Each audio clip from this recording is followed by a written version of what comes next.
तो हेलो दोस्तों, आज हम लोग बात करने वाले हैं मुंबई के एक खूबसूरत से इतिहास के बारे में। एक ऐसा एक्सकवेशन जो मुंबई का पहला एक्सकवेशन था। उसमें जो मिले एविडेंस वो दुनिया में खलबली मचाने वाले थे और वो एविडेंस आज भी मौजूद है हमारे ही बीच। मुंबई लोकल में वेस्टर्न लाइन बहुत फेमस है। उसमें बहुत फेमस जगह है, जैसे चर्चगेट बहुत फेमस है।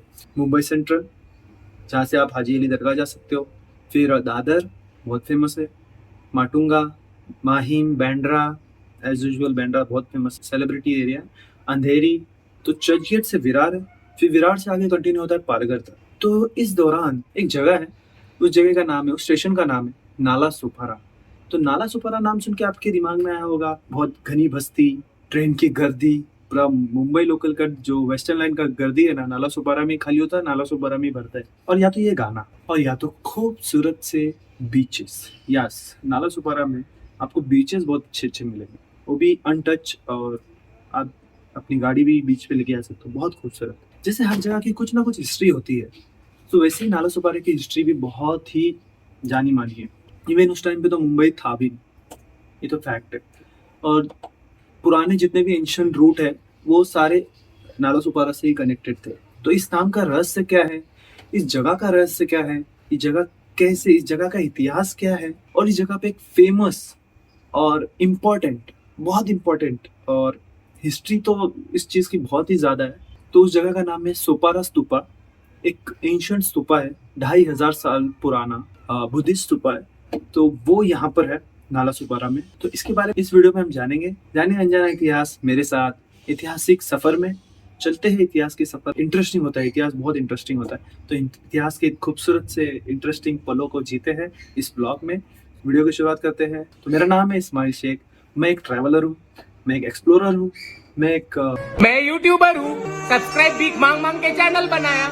सिर्फ मैं, मेरी मोटरसाइकिल और मेरा कैमरा, हम तीन मिलके खूबसूरत से अनजानी चीज़ों को जानने की कोशिश करते हैं और जान के उसको वीडियो के द्वारा आप लोगों को बताने की कोशिश करते हैं। आई होप अभी आगे भी आप लोगों को मेरे वीडियोस अच्छे लगेंगे। तो हमारे ये ऐतिहासिक सफ़र का पहला वीडियो है, इस प्लेलिस्ट का पहला वीडियो है। सो आई होप ये आप लोगों को अच्छा लगेगा। अगर अच्छा लगेगा तो ज़रूर ज़रूर बताना। और इसमें जो मुझे अपडेट करना है, मतलब जैसे आपके रिव्यूज़, इसके इसमें कमी क्या है, इसमें अच्छाई क्या है, ये सारे मुझे ना कमेंट में प्लीज़ बताना। आपके कमेंट्स का बेसब्री से इंतज़ार रहेगा। और इस वीडियो को बनाने के लिए बहुत बहुत मेहनत लगेगा। इस इतिहास का वीडियो, मतलब हिस्ट्री का वीडियो बनाना बहुत डिफिकल्ट पड़ता है। अगर चैनल पर नया हो तो प्लीज़ सब्सक्राइब करना, और अगर वीडियो अच्छा लगा हो तो लाइक करना और अपने दोस्तों को शेयर करना जिससे इस नॉलेज की ज़रूरत हो, ताकि उसका भी नॉलेज अपग्रेड हो। और नॉलेज शेयर करना बहुत अच्छी बात है। सो ज़्यादा देर नहीं आते, वीडियो की शुरुआत करते हैं। Let's roll the intro. तो वीडियो की शुरुआत में हम बात करेंगे नाला सुपारा के नाम से।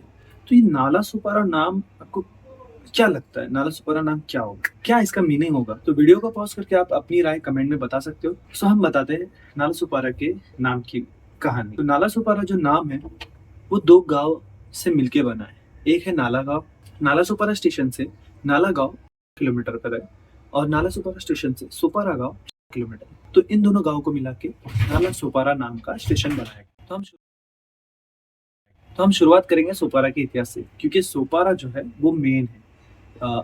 सोपारा ही नाम से ये पहले जाना जाता था। तो इस मैप में आप लोग को दिखेगा कैसे सोपारा का मैप था। सोपारा बहुत ही पुराना है।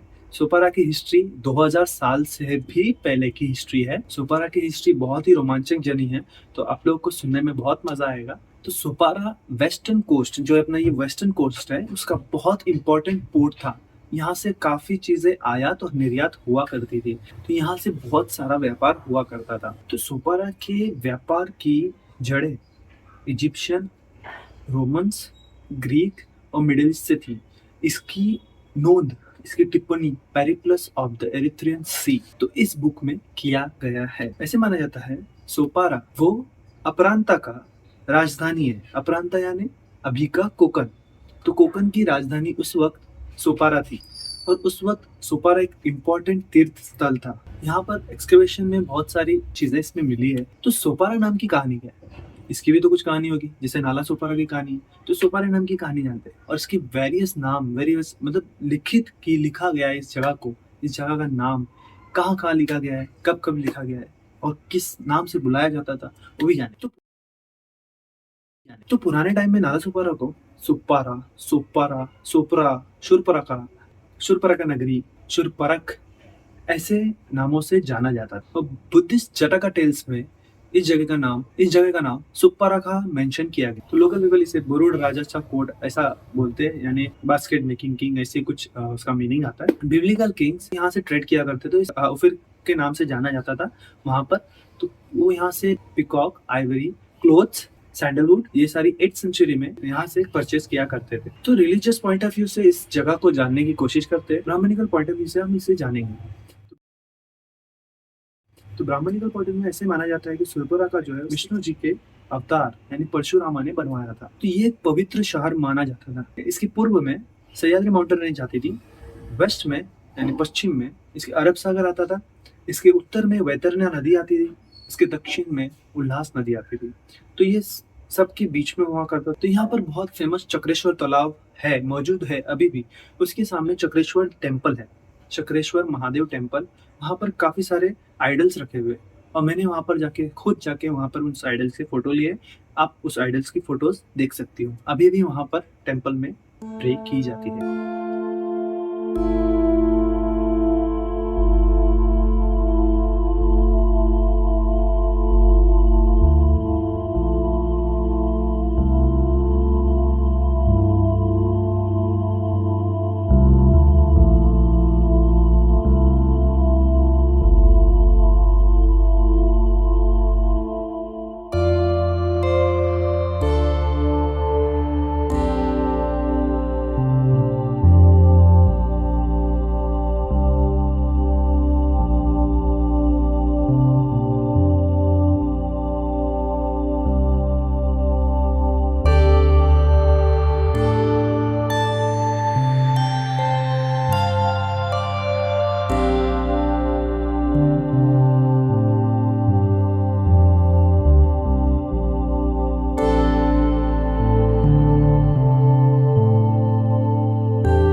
तो देखो ये सारे एक्सक्यूशन एविडेंस यहाँ पर, और फिर वहाँ पर मेरी बाइक खड़ी है, और ये मेरी बाइक। जैन धर्म में इस जगह का बहुत बहुत महत्व था। जैन धर्म के लोग मानते थे कि सोपारा बहुत पहले शत्रुंजय का तलेठी थी। ऐसी जगह है जैसे मुस्लिमों के लिए मक्का शहर बहुत पवित्र माना जाता है, तो वैसे ही सोपारा को भी बहुत पवित्र शहर माना जाता है। तो इसे फर्स्ट तीर्थंकारा आदिनाथ के बड़े बेटे भरत चक्रवर्ती ने बनवाया था। बाद में इस जगह को ग्रेजुअली शिफ्ट किया गया। पहले इस जगह को वल्लभीपुरा यानी अभी का गुजरात में है एक शहर है वल्लभीपुरा, वहाँ शिफ्ट किया। फिर वहाँ से पालीताना, गुजरात, वो भी गुजरात में जगह है पालीताना, वहाँ शिफ्ट किया, और जहाँ आज भी वर्शिप होती है। ड्यूरिंग फर्स्ट सेंचुरी सातवाना काल में, सातवाना डायनेस्टी उस टाइम पे यहाँ पर रूल करती थी। तो उस टाइम पर ये जगह से बहुत सारा ट्रेड हुआ करता था, यानी यहाँ से रोम वगैरह जैसे मैंने बताया उस जगह पर ये सारा व्यापार हुआ करता था। तो उस टाइम इसीलिए इस जगह को बहुत इंपॉर्टेंट माना गया था रूलिंग एम्परर के हिसाब से भी। तो इस जगह से काफी सारा सामान ट्रांसफर किया जाता था बाय नानेघाट रूट, क्योंकि उस दौरान नानेघाट जो है नाने घाट बहुत पुराना व्यापारी रास्ता है, वहाँ पर भी इस जगह का वहाँ का व्लॉग हम बनाएँगे अगले इसमें। उस जगह पे आज भी एक शिलालेख है, उसमें लिखा है सोपारा के एक व्यापारी का नाम लिखा है कि उसने वहाँ पर दान दिया है उस व्यापारी रास्ते पे, तो अभी भी वहाँ पर नाम है। तो ये एक बहुत इम्पोर्टेंट है और यहाँ से सुपारा से नानेघाट, वहाँ से जुन्नर, जुन्नर से पैठन।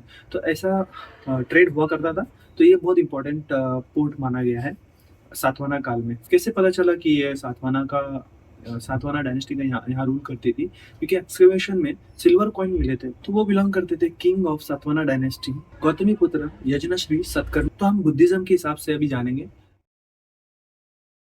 सुपारा जो है इम्पोर्टेंट पोर्ट, इम्पोर्टेंट तीर्थ स्थल माना जाता था। सुपारा स्तूपा नाला सुपारा की खूबसूरत सी जगह पर लोकेटेड है, जिस जगह का नाम है घास। तो ये घास विलेज पर लोकेटेड है।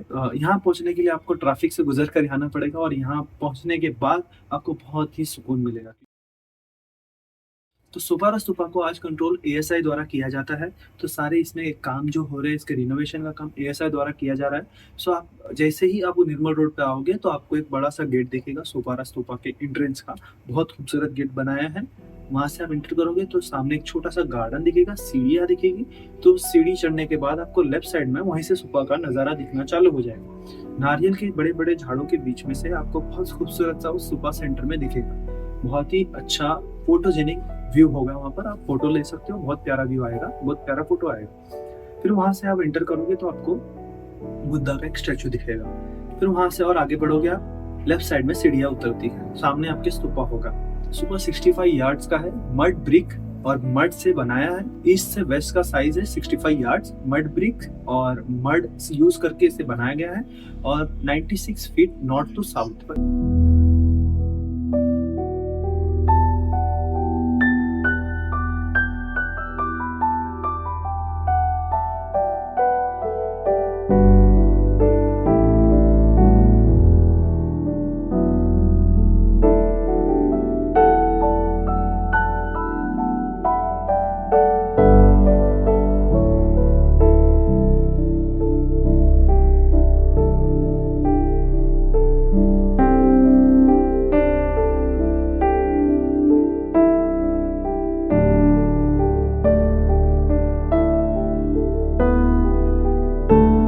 साइड में आपको काफी सारे रिमेन्स अभी भी मिलेंगे, वहां पर अभी भी रखे हुए हैं।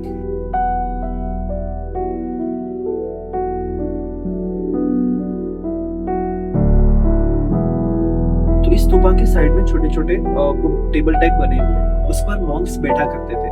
बैठकर वहां पर मेडिटेशन, एक मॉन्क्स वहां पर बैठकर मेडिटेट करते थे। मॉन्क्स या भिक्षु वहां पर बैठकर मेडिटेशन करते थे।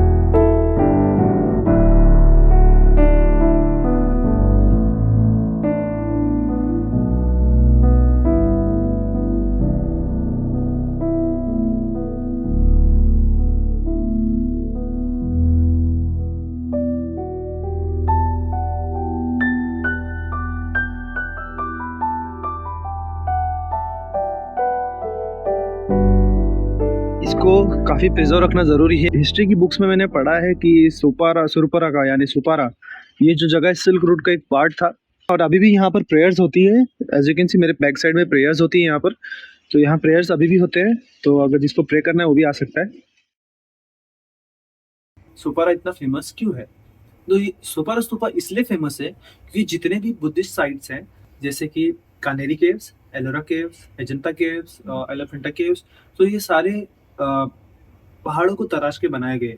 बट ये ओनली प्लेस है जो स्टैंड अलोन बिल्ट है। सो इसलिए ये रेयरेस्ट चीज़ है, बहुत इंपॉर्टेंट है और बहुत ही पुराना है। तो इस जगह को एएसआई ने ancient monument and archaeology site and remains act 1958 declare किया है। सो अभी जानते हैं हम सुपारा स्तूपा की हिस्ट्री के बारे में, कि किसने बनाया, कब बनाया, क्यों बनाया, कैसे बनाया। तो काफ़ी सारे हिस्ट्रिकल फैक्ट्स बाहर आने लगे जैसे जैसे स्तूपा के बारे में पता चला। तो एक दिव्या दाना बुक है, उसमें एक ट्रेडर का नाम दिया गया, मतलब एक व्यापारी का नाम दिया है, उसका नाम है पुन्ना।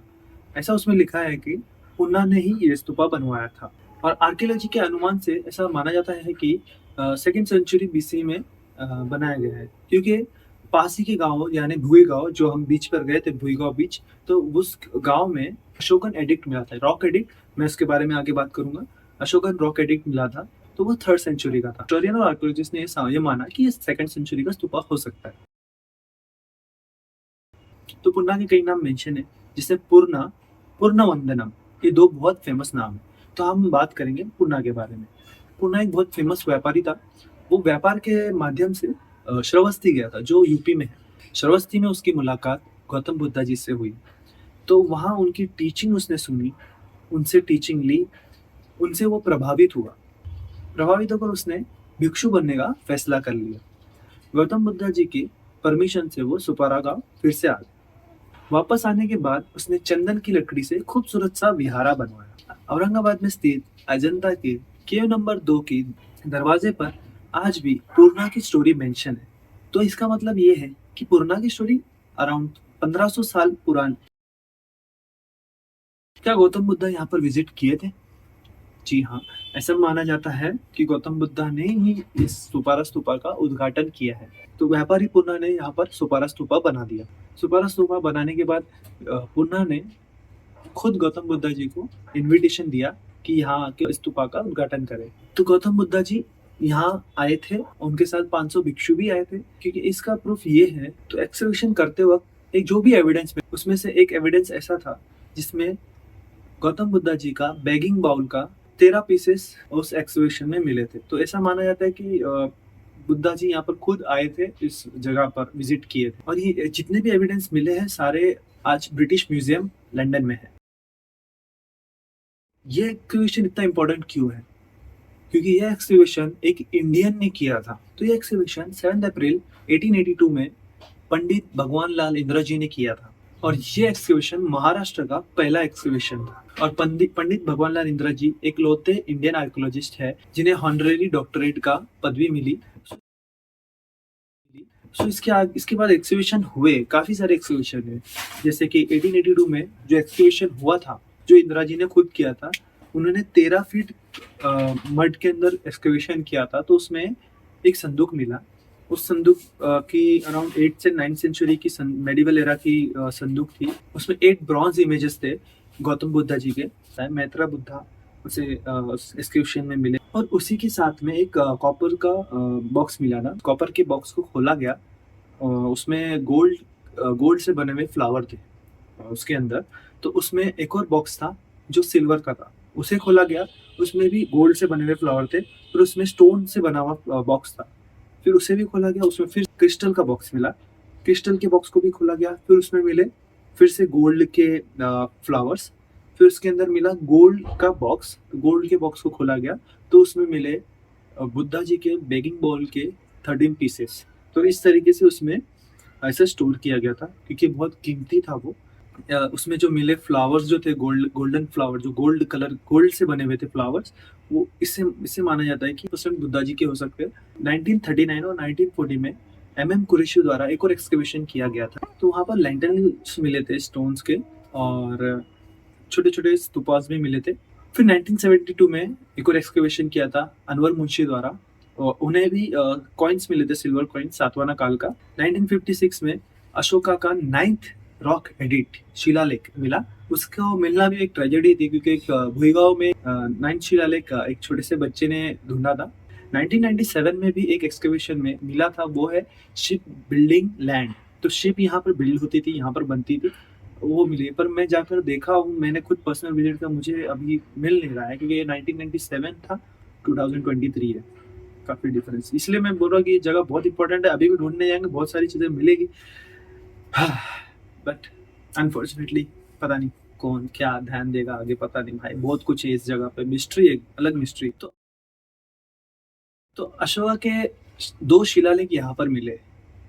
पहला शिलालेख मिला रामकुंड नाम के जगह पर। रामकुंड नाम के जगह के पास एक मुस्लिम कब्रिस्तान था, पुराना मुस्लिम कब्रिस्तान, उसके अंदर मिला था। अशोका के पूरे शिलालेखों में 8वां और 9वां शिलालेख यहाँ पर मिला। सो इस हिसाब से कितना इंपॉर्टेंट प्लेस हो सकता है ये चीज़ बहुत लोगों को नहीं पता है। सो ये बहुत इंपॉर्टेंट चीज़ है। सो ये सारे एविडेंस, ये दोनों एविडेंस आपको छत्रपति शिवाजी वास्तु संग्रहालय है, मतलब जो म्यूजियम जो है मुंबई, वहाँ रखे हुए। तो Mauryan empire Ashoka the great का काफ़ी बड़ा इम्पैक्ट रहा इस सुपारा शहर में उस दौरान। तभी हमको यहाँ पर 2 एविडेंस यहाँ पर मिले उस चीज़ के जो 2300 साल पुराने हैं। और ये एविडेंस ये जो एक्सकवेशन का जो एविडेंस है ये मुंबई के इतिहास के लिए बहुत इम्पोर्टेंट माना जाता है, क्योंकि ये पहला और सब में पुराना एविडेंस बोल सकते हो आप, जो एक एम्परर का यहाँ पर मौजूद है। अशोका द ग्रेट अपने आप को उस शिलालेखों में अपना नाम इस तरीके से लिखा करते थे। देवनम्पिया नाम, जिसका मतलब है खुदा का प्यारा, बिलव ऑफ गॉड, खुदा का प्यारा। और पियादसी, पियादसी यानी अ हैंडसम। अब इसका ये माना गया कि पियादसी अशोका को खुद को रेफरेंस करते थे इस नाम से। पिया शिलालेखों द्वारा वो जनता को संदेश देता था, आदेश देता था और अपने विचार प्रकट करता था। अफगानिस्तान, पाकिस्तान, इंडिया, नेपाल, बांग्लादेश, तो इन सारी जगह पर भी शिलालेख मिले हैं। एंशिएंट टाइम में सोपारा बहुत इंपॉर्टेंट पोर्ट माना जाता था, क्योंकि इसकी जो डिमांड भी इंटरनेशनल में बहुत हाई थी। बहुत सारे कंट्री से ट्रेड किया करता था। सोपारा बहुत पुराना पोर्ट था, प्लस वहाँ पर शिप बिल्डिंग भी हुआ करती थी, में शिप बनाया जाता था। तो उस टाइम पे सारे एंशिएंट थे, तो उस हिसाब से एंशिएंट अरब और एंशिएंट रोम, एंशिएंट मेसोपोटामिया यानी एंशिएंट इराक, फिर अपना जो कोचीन वाला एरिया, केरला वाला, मलबार कोस्ट, फिर साउथ वेस्ट ईस्ट एशिया, क्योंकि ये एक सिल्क रूट का एक इम्पॉर्टेंट पार्ट भी था, जो वेरी फेमस ट्रेडिंग रूट है सिल्क रूट। सो सिल्क रूट में बहुत इंपॉर्टेंट ये भी जगह मानी जाती है, क्योंकि सी रूट भी इम्पॉर्टेंट थी उस वक्त में। तो सोपारा भी एक सिल्क रूट का एक इम्पॉर्टेंट पॉइंट था। ऐसा माना जाता है कि रोमन्स जो है यहाँ पर वाइन लेकर आए थे, और अपने साथ साथ रोमन्स यहाँ से कॉटन, सिल्क, पिकॉक, आइवरी यहाँ से लेकर गए थे। और स्पेशली स्पाइसेस, इंडिया में स्पाइसेस की बहुत वैल्यू थी, तो स्पाइसेस यहाँ से वो परचेस करके लेकर जाते थे। हिटेला पॉइंट करके एक जगह है, एक्चुअली गूगल मैप पे मैंने सर्च किया था, मिला था मुझे, बट मैं रियलिटी में वहाँ जाके देखा तो वहाँ कुछ भी नहीं था। पर वहाँ पे ऐसा फाइंडिंग्स था कि बेटेला पॉइंट नाम की जगह पर पोर्तुगीज जेट्टी थी उसका, और कस्टम ऑफिस था, तो उसका एक रूल्स पड़ा हुआ है। यूपीएससी की जो किताब है, जो अपने इंडिया का सब में हाई स्टैंडर्ड एग्जामिनेशन होता है यूपीएससी, उसमें सुपारा का नाम दिया गया है। अशोका द ग्रेट के इन्फॉर्मेशन में भी सुपारा का नाम इंक्लूडेड है, अशोका द ग्रेट के मैप में भी सुपारा का नाम इंक्लूडेड है, सिल्क रूट में भी सुपारा का नाम इंक्लूडेड है। तो आर्कियोलॉजिस्ट और हिस्टोरियन का कहना है नाला सुपारा स्तूपा जो है वो सांची स्तूपा से सिमिलर है, उसकी वैल्यू सिमिलर है, एंशिएंट भी है, सो इस हिसाब से बहुत सिमिलैरिटी इसमें मैच करती है। But Sanchi stupa international level पे ज्यादा ही फेमस है एज कम्पेयर टू नाला सुपारा स्तूपा। इवन यहाँ के लोगों को भी नहीं पता है नाला सुपारा स्तूपा क्या है, ऐसी जगह भी है या नहीं है तो कहाँ है, काफी कम लोगों को पता है। मेरे कुछ व्यूअर्स में भी, आप लोगों को भी शायद अभी पता चल रहा होगा कि हमारे ही पास में ये जगह है, एंशिएंट है, वो भी 2500 साल पुरानी है, जिसकी सिमिलरिटी सांची स्तूपा से भी मैच करती है। तो सुपारा स्तूपा में आपको एक मड ब्रिक्स का वॉकिंग एरिया मिलेगा, जहाँ पर जितने भी डिवोटीज थे वो वहाँ पर वॉक किया करते थे और प्रे करते, उसे प्रदक्षिणा पथ ऐसा नाम दिया गया, तो वहाँ पर वो वॉक करते थे। वो सेम चीज यहाँ पर नाला सुपारा स्तूपा में मिलेगी। और ऐसे ही सेम चीज आपको शांति स्तूपा जो लेह में है, जिस जहाँ हम गए हैं, वहां पर भी मिलेगी कुछ।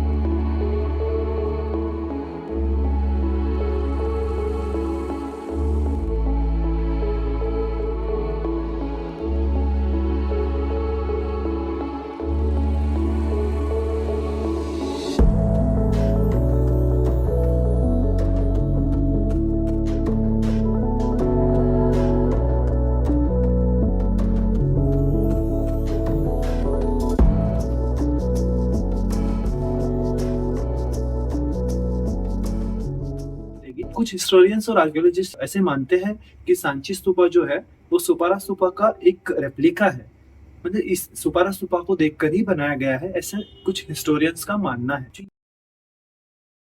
जो यहाँ के आसपास के बुद्धिस्ट इंपॉर्टेंट प्लेसेस जो है उनसे काफी सारे रिलेशंस थे, जैसे कि कानेरी केव जो बोरीवली नेशनल पार्क में है, तो जोगेश्वरी केव्स, कानेरी केव के भिक्षुस का सुपारा स्तूपा से काफी स्ट्रॉन्ग टाइज था, ऐसा उनके शिलालेख में लिखा है। बुद्धा जी का जितने भी टीचिंग्स थे वो यहीं से होकर कानेरी केव जाते थे। बुद्धिस्ट मॉन्क जो विजिट करते थे कानेरी, वो वाया सुपारा ही विजिट करते थे।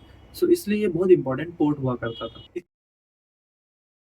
इतना खूबसूरत, इतना इम्पोर्टेंट, इतना हाई लेवल, इतना हाई रेपुटेड जो पोर्ट है, उसका डाउनफॉल कैसे हुआ? इसका डाउनफॉल होने का हिस्टोरियन और आर्कियोलॉजिस्ट ने ये बताया है कि तो समुद्र का स्तर बढ़ने के कारण सोपारा जो है वो डूब गया। सोपारा डूबने की वजह से, क्योंकि जो उसने जो मड के अंदर सोपारा स्तूपा मिला, जितने भी एविडेंस मिले सब मड के अंदर दबे हुए थे।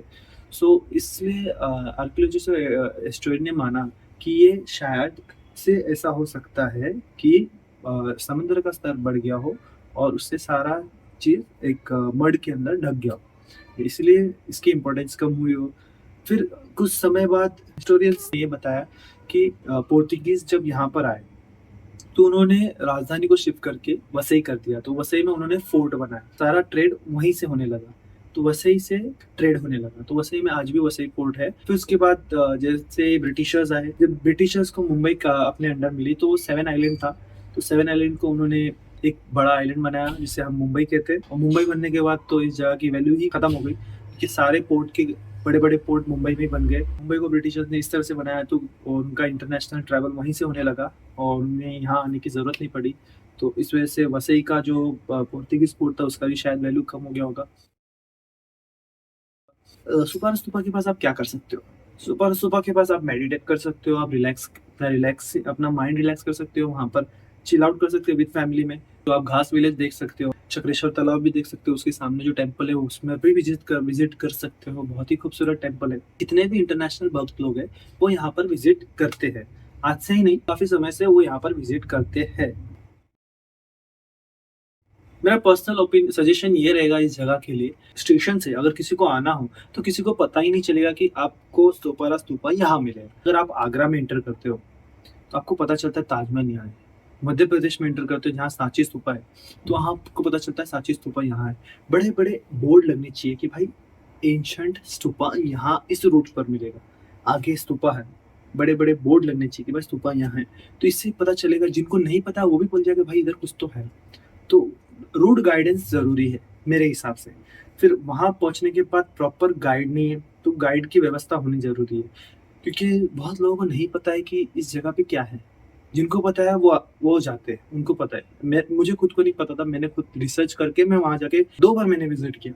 एक बार मुझे पता नहीं था, मैंने देख लिया, हाँ मुझे बस इतना पता था कि स्तूपा एंशिएंट है। फिर बाद में मैंने रिसर्च किया, फिर रिसर्च करने के बाद फिर और गौर से देखा, तो इस हिसाब से वहाँ पर गाइड की भी ज़रूरत है। गाइड अच्छा वहाँ अवेलेबल हो तो अभी फ़िलहाल टॉयलेट की सेवा बन रही है, तो अच्छा है, ये सजेशन देने की ज़रूरत नहीं, टॉयलेट की सेवा वहाँ हो जाएगी। फ़िलहाल तो इतना ही है, क्योंकि अभी एएसआई उस पे काम कर रही है, तो मैं कुछ और टिप्पणी या और सजेशन नहीं दे सकता, क्योंकि अभी भी एएसआई उसमें काम कर रही है। अब जब पूरा बन जाएगा तब उसमें सजेशन देने के लायक हो सकते हैं हम। बट इतना सजेशन है कि लोगों को पता चले कि भाई ये चीज़ इधर है, तो ये स्टेशन पे उतर ये इधर ये है।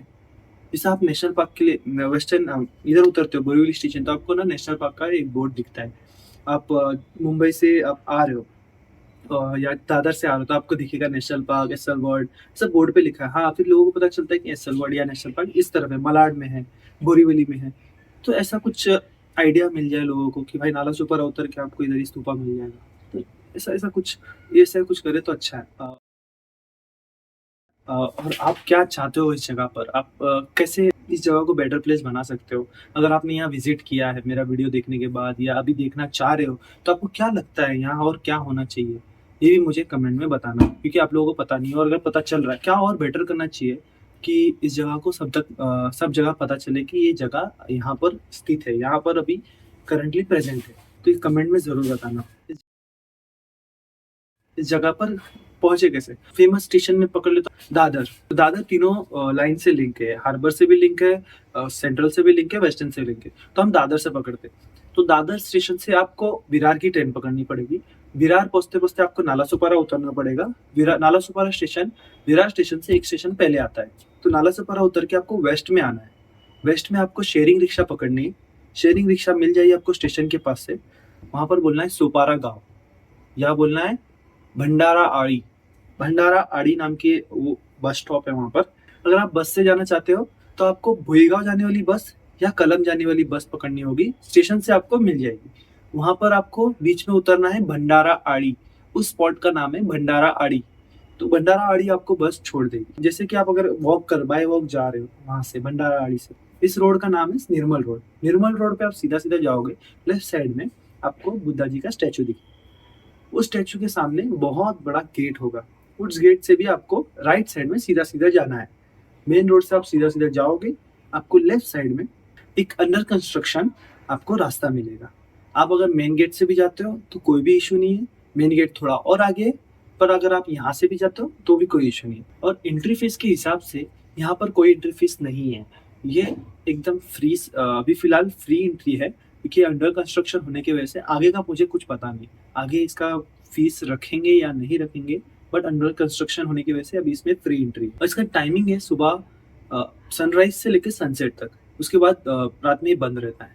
और एक्चुअली ये गेट नहीं होने की वजह से लोग रात में भी इंटर कर सकते हैं, बट सिक्योरिटी गार्ड उसमें अवेलेबल है। अब बेस्ट टाइमिंग अगर मैं बताऊँ तो अर्ली मॉर्निंग और सनसेट। सनसेट यहाँ का बहुत खूबसूरत है, मैंने सीरियसली बहुत अच्छा लगा मुझे सनसेट यहाँ का। सनसेट हो रहा था पीछे और मैं यहाँ से शूट ले रहा था, बहुत बहुत प्यारा सनसेट है यहाँ का।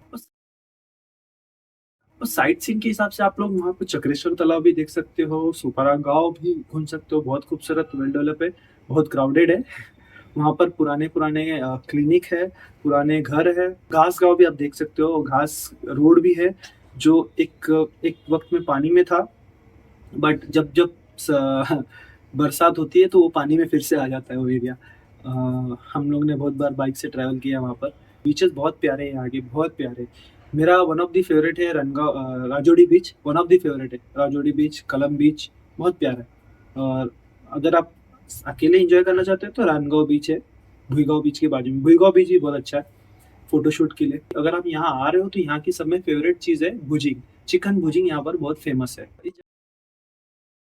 इस जगह की आइटनरी और बजट के हिसाब से बात करें तो ये ओवरऑल ट्रिप आपकी 500 के अंदर पर पर्सन हो कंप्लीट हो जाएगी। फैमिली के लिए भी ये जगह बहुत अच्छी है। अगर आप फैमिली के साथ प्लान कर रहे हो तो बहुत बेस्ट जगह है। सोपारा के ऊपर कुछ बुक्स की बात करूँ तो 100 इयर्स ओल्ड दिव्य दाना एक बुक है जो आपको इजीली अवेलेबल हो जाएगी, और ऑनलाइन भी आप खरीद सकते हो दिव्य दाना। और दूसरी बुक है Periplus of the earth sea, जो मैंने बताया था। Best time to visit all weather best time है, बट विंटर और मानसून में बहुत प्यारा लगता है। मानसून में उसमें ग्रीनरी आ जाती है, और ग्रीनरी आती है, स्तूपा पे ग्रीनरी आ जाती है। और विंटर यहाँ का बहुत ज़बरदस्त है बॉस, मज़ा आ जाता है, ठंडी बहुत लगती है। ये ट्रिप आप वन डे रखोगे तो बहुत अच्छा है। ये स्तूपा के साथ साथ आप बीचेस भी घूम सकते हो उसके। तो is it worth visiting Nalasopara stupa? Yes it is, क्योंकि ये 2500 साल पुराना एक एंशियंट लिविंग स्तूपा है। मतलब ये खत्म नहीं हुआ है। और सब में बड़ी बात ये है कि ये बहुत ही इम्पोर्टेंट है। फील वाइब्स बहुत अच्छी आती है, मतलब आप जाओगे आप पूरा हिस्ट्री में खो जाओगे, यार कैसे बनाया होगा, क्या मंजर होगा, तो वो सारी चीज़ें यहाँ फील होती है। और अपने पास में होने की वजह से मेरे को ऐसा लगता है कि भाई ये चीज़ वैल्यूएबल है, बट लोगों को पता नहीं है। और मेरे को ऐसा लगता है कि ये वर्थ है, और ऐसा लगता है कि अभी भी और फाइंडिंग्स बाकी है। कंक्लूजन ये है, बहुत अच्छा जगह है, वर्थ प्लेसिंग है, कम बजट में आप ट्रैवल कर सकते हो। बजट इतना नहीं, 500 रुपये हार्डली जाएगा। अगर बाइक वाइक हो तो इजीली 500 रुपये में आप जाके आ सकते हो, उल्टा और ज़्यादा विजिट कर सकते हो। 500 रुपये का पेट्रोल आपकी बाइक के हिसाब से, अगर मैं एमटी लेके जाऊँगा मुंबई से, यानी अंधेरी से मैं अगर आऊँ यहाँ पर जहाँ मेरा वो जोगेश्वरी वाला घर है, वहाँ से अगर मैं यहाँ आऊँ तो मुझे हार्डली 500 का पेट्रोल लगेगा, आना जाना दोनों हो जाएगा। उल्टा और बीचेस वगैरह सारा घूम सकता हूँ, वसई विरार भी घूम सकता हूँ, दोनों शहर जो है वसई विरार वो दोनों घूम सकता हूँ, और लोकल भी घूम के फिर रिटर्न घर जाऊँगा। तो 500 रुपये में मेरे एमटी काम कर जाएगी। तो अगर आप MT-15 R15 पे आ रहे हो, यूनिकॉर्न वगैरह, अपनी बाइक के हिसाब से, मेरे हिसाब से बाइक मोटरसाइकिल बेस्ट है। अगर आप ऐसा आप यहाँ आ रहे हो विजिट करने, बेस्ट। That's all. ये था एक खूबसूरत सा ऐतिहासिक सफ़र का प्लेलिस्ट का पहला व्लॉग, पहला वीडियो। अगर वीडियो अच्छा लगा हो तो लाइक करना, और अगर किसी को और ये जानकारी पहुंचाना है तो ज़रूर शेयर करना। अगर आप नालासोपारा वसई विरार से बिलोंग करते हो, या नायगांव वसई विरार, तो आप लोग इस जगह को फैलाओ, ये आपके पास है, इतनी इम्पोर्टेंट चीज़ है, इतनी इम्पोर्टेंट जगह है। ये एक एंशंट क्या बोलते हैं, ट्रेजर है, ये एंशंट ट्रेजर ऐसी जगह है, आपको ये शेयर करना चाहिए। ऐसे नॉलेज शेयर करो, आपकी जगह की वैल्यू भी है। सो प्राउड है कि अपने बाजू में इतना सारा इम्पोर्टेंट चीज़ है और ये मुंबई के इतिहास में बहुत बड़ा रोल है। म्यूज़ियम में जो अशोका के शिलालेख रखे हुए उसे मैं देखने जाने वाला हूँ और देखूंगा ज़रूर क्योंकि वो जानना ज़रूरी है। अगर आप कोई हिस्टोरिक प्लेस की और जानकारी जानना चाहते हो तो कमेंट में बताओ गाइस, कमेंट में। और सब्सक्राइब करो यार, आप लोग सब्सक्राइब नहीं करते हो। वीडियो देखते जरूर हो, सब्सक्राइब नहीं करते, सब्सक्राइब करो।